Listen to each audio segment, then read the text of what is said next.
Hello friends, welcome to ఏహిస్ Times. Friends, మన యొక్క ఏపీ రాష్ట్ర వ్యాప్తంగా ఎన్టీఆర్ భరోసా పెన్షన్లకు సంబంధించి పెన్షన్దారులు ప్రతి నెల పొందుతూ ఉన్నారు. సో వీళ్ళలో ఏంటంటే కొంతమంది పెన్షన్లు అనేవి ఈ కారణాల చేత అయితే ప్రభుత్వం రద్దు చేస్తున్నారు. డిస్క్రిప్షన్లో లింక్ అనేది ఇచ్చాను. ఆ లింక్ ఓపెన్ అయిన తర్వాత మీ యొక్క పెన్షన్ ఐడి కార్డ్ నెంబర్ అనేది ఎంటర్ చేసి మీరు స్టేటస్ అనేది చెక్ చేసుకోండి. యాక్టివేషన్ ఉంటే మీరు టెన్షన్ పడాల్సిన అవసరం అయితే లేదు. ఒకవేళ ఇన్యాక్టివేషన్ ఉండి పక్కన రిమార్క్స్లో ఏ కారణంగా రద్దు చేశారనేది మీకు క్లారిటీగా అయితే ఉంటుంది. సో దీని ద్వారా నెక్స్ట్ స్టెప్ మీరు సచివాలయానికి వెళ్ళి డిస్కషన్ అనేది చేసుకోవాల్సి అయితే ఉంటుందండి. ఇక ఈ వీడియో నచ్చినట్లయితే లైక్ చేసుకొని మర్చిపోకుండా ఛానల్ ఫాలో అవుతుండండి. ఇక వివరాల్లోకి వెళ్ళినట్లయితే మన యొక్క ఏపీ రాష్ట్ర వ్యాప్తంగా పెన్షన్దారుల్లో కొంతమంది పెన్షన్లు అంటే అర్హత లేనప్పటికీ కొంతమంది పెన్షన్లు అయితే పొందుతున్నట్టుగా ప్రభుత్వం అయితే చెబుతున్నారు.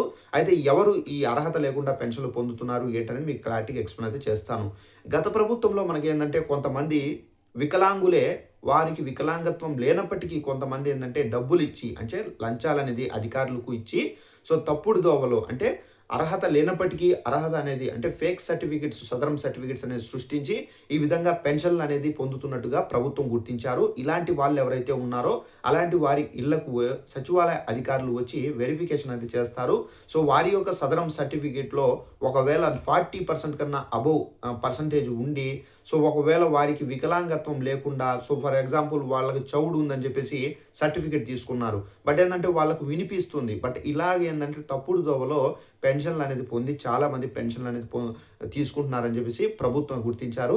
ఇలాంటి వారికి సంబంధించి పెన్షన్ను ఒకవేళ వీళ్ళు తప్పు చేసి ఉంటే నిర్ధారణ అయితే కనుక వీరికి పెన్షన్ అనేది పర్మినెంట్లీ వీళ్ళకి రద్దు చేస్తారు ప్రభుత్వము. అయితే దీనికి సంబంధించి ప్రతి ఒక్కరి ఇళ్లకు వచ్చి సో ఈ విధంగా ఎవరు జెన్యున్ లేదని చెప్పేసి చెక్ చేసి వారి యొక్క పెన్షన్ అనేది రద్దు చేస్తున్నారు. ఒకవేళ మీరు ఈ లిస్ట్లో మీరు ఒకవేళ ఈ విధంగా తప్పు చేసి పెన్షన్ పొందుంటే కనుక మీకు పెన్షన్ అనేది తొలగించబడుతుందండి. అలాగే మనకు పెన్షన్కి సంబంధించి ఒకవేళ మీకు పెన్షన్ ఉందా లేదా అని చెప్పేసి మీరు ఒక టెన్షన్గా ఫీల్ అయితే కనుక డిస్క్రిప్షన్లో లింక్ అనేది ఉంది. ఆ లింక్ పైన మీరు జస్ట్ క్లిక్ చేస్తే చాలు వెబ్సైట్ అనేది ఓపెన్ అవుతుంది. ప్రతి ఒక్కరి దగ్గర పెన్షన్ తీసుకునే వాళ్ళ దగ్గర పెన్షన్ ఐడి కార్డు ఉంటుందండి. ఆ పెన్షన్ ఐడి కార్డులో మనకేంటంటే పేరు కింద మనకు పెన్షన్ ఐడి నెంబర్ ఉంటుంది.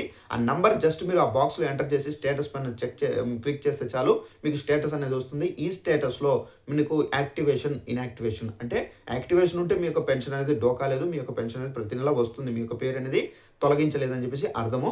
ఒకవేళ ఇన్యాక్టివేషన్ అని చూపిస్తే కనుక మీ యొక్క పెన్షన్ అనేది తొలగించారు.